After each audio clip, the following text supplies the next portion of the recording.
Today we are going to talk about RL series circuit in alternating current. We will be mainly focusing on phasor diagram and we will try to learn the concepts of RL series circuit through phasor diagram only. तो आइए हम शुरू करते हैं। सबसे पहले draw करते हैं एक RL सीरीज सर्किट जिसमें कि एक इंडक्टर होगा और एक रेजिस्टर होगा।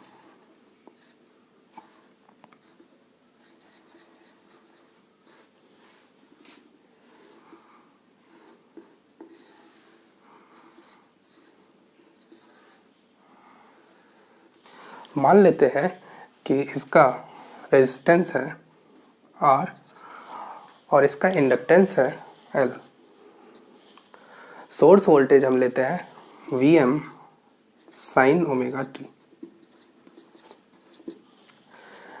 देखिए इसमें स्टैंडर्ड जो करंट आता है डेट इज उसका फॉर्म होता है I equals to Vm upon Z sign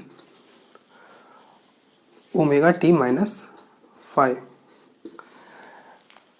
देखिए ये पीक वैल्यू है Vm अपॉन Z, इसको आप Im भी बोल सकते हैं।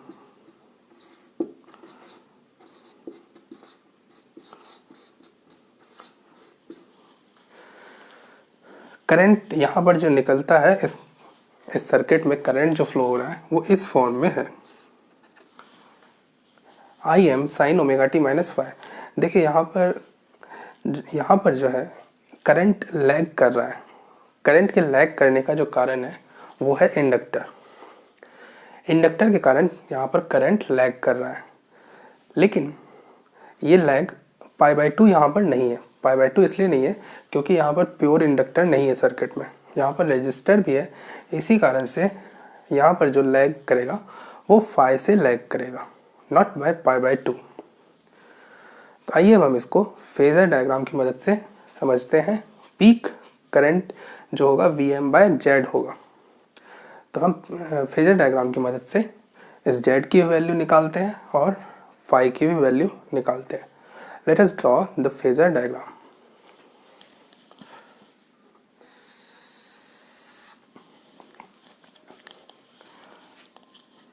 This is origin.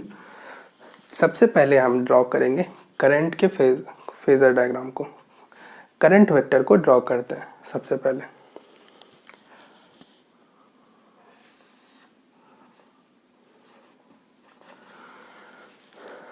जैसा कि आपको पता होगा कि किसी वेक्टर का फेजर डायग्राम में किसी वेक्टर का जो लेंथ होता है वो बताता है आपको पीक वैल्यू। तो जैसे करंट के लिए मैंने यहाँ पर ड्रॉ किया है, तो ये करंट का पीक वैल्यू के लेंथ को बताता है।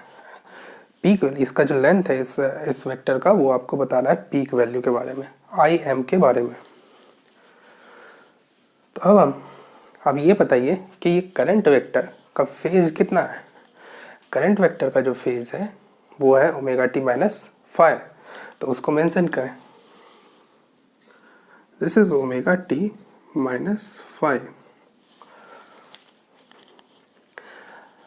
मान लीजिए कि इसके अक्रॉस वोल्टेज था रेजिस्टर के across VR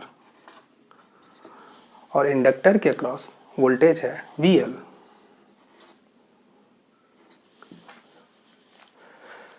these are peak voltages.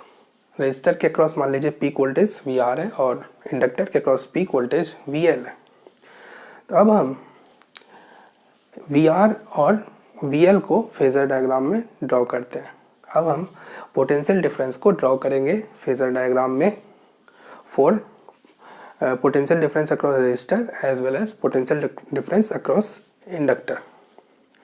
पहले हम ड्रॉ करते हैं यहाँ पर पोटेंशियल डिफरेंस अक्रॉस रेजिस्टर के लिए यहाँ पर। तो पहले हम VR को ड्रॉ करेंगे इस फेजर डायग्राम में। देखिए आपको पता है प्रॉपर्टी कि potential difference across resistor and current through it are in phase. Resistor के अक्रॉस पोटेंशियल डिफरेंस और करंट क्या होते हैं, सेम फेज में होते हैं। तो फिर यहाँ पर VR जो है VR का फेज वही होगा जो कि करंट का फेज है।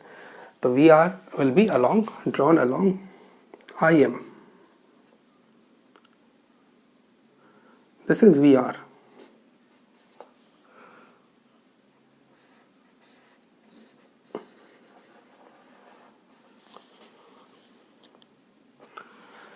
यहाँ पर हम लोगों ने वी आर वेक्टर को ड्रॉ कर लिया है अलॉन्ग करंट, करंट के अलॉन्ग ही वी आर वेक्टर को ड्रॉ कर लिया है। देखिए वी आर का भी फेज होगा ओमेगा टी माइनस 5।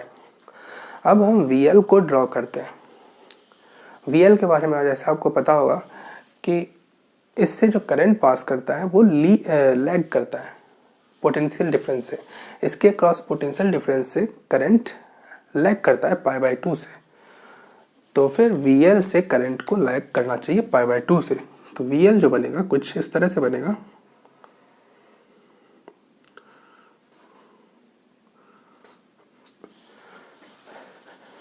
ये एंगल होगा π/2। देखिए यहाँ पर करंट जो है लैग कर रहा है वी एल से, करंट पीछे है वी एल से π/2 से। तो इस तरह से आप फेजर डायग्राम को आपने ड्रॉ कर लिया। अब देखिए वी आर और वी एल का जो रिजल्टेंट होगा वो क्या देगा आपको, वो आपको वी एम देगा।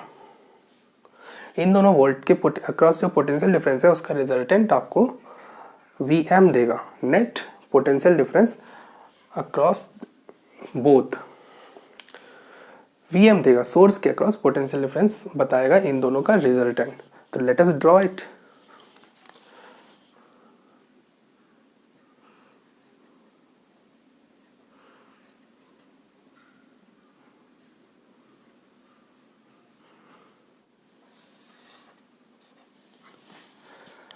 This will be the VM. VM is a resultant of VL and VR. तो VM equals to under root VR square plus VL square. देखिए यहाँ पर VM का फेज एंगल कितना होगा, नेट वोल्टेज का फेज एंगल कितना होगा omega t. This angle is omega t, this angle is omega t. इसका मतलब Vm का फेज एंगल है ओमेगा टी और Im का फेज एंगल है ओमेगा टी माइनस 5। इसका मतलब ये एंगल जो होगा this will be phi. Phi की वैल्यू यहाँ से आपको मिल जाएगा। तो यहाँ पर अब हम वी आर और वी एल की वैल्यू पुट करते हैं। वी आर को आप लिख सकते हैं, remember V R is the maximum value maximum potential difference across resistor and V L is maximum potential difference across inductor. इसको आप लिख सकते हैं आई एम इंटू आर का whole square plus V L को आप लिख सकते हैं आई एम इंटू एक्सएल का होल स्क्वायर। यहाँ पर V L square equals to I M XL का होल स्क्वायर। यहाँ से आपको आई एम को बाहर निकाल लीजिए स्क्वायर रूट के, then you get V M upon I M equals to, I M को बाहर निकाल लें, you get under root R square plus XL square. XL की जगह आप ओमेगा एल रख सकते हैं यहाँ पर।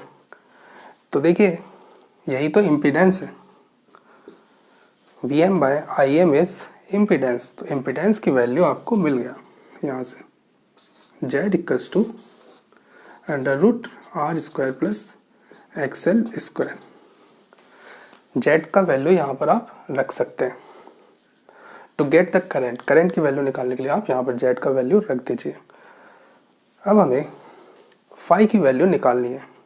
फाई का वैल्यू हम कैसे निकालेंगे, तो देखिए फाई का वैल्यू tan फाई इस राइट एंगल ट्रायंगल में tan phi equals to V L by V are.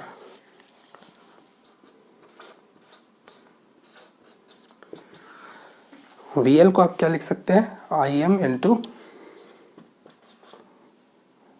X L, और वी आर को क्या लिख सकते हैं, I M into R. This equals to XL by are.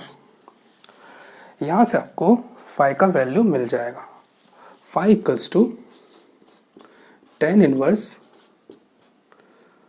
XL upon R.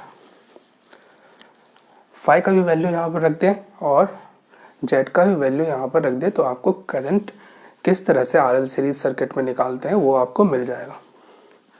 तो देखिए, let us put the values of Z and phi in this equation. I equals to V M upon Z की value रख दें R square plus XL square sine omega T minus phi की value यहाँ से रख दें tan inverse XL upon R. तो इस तरह से आप आरएल सीरीज सर्किट में करंट को निकाल सकते हैं।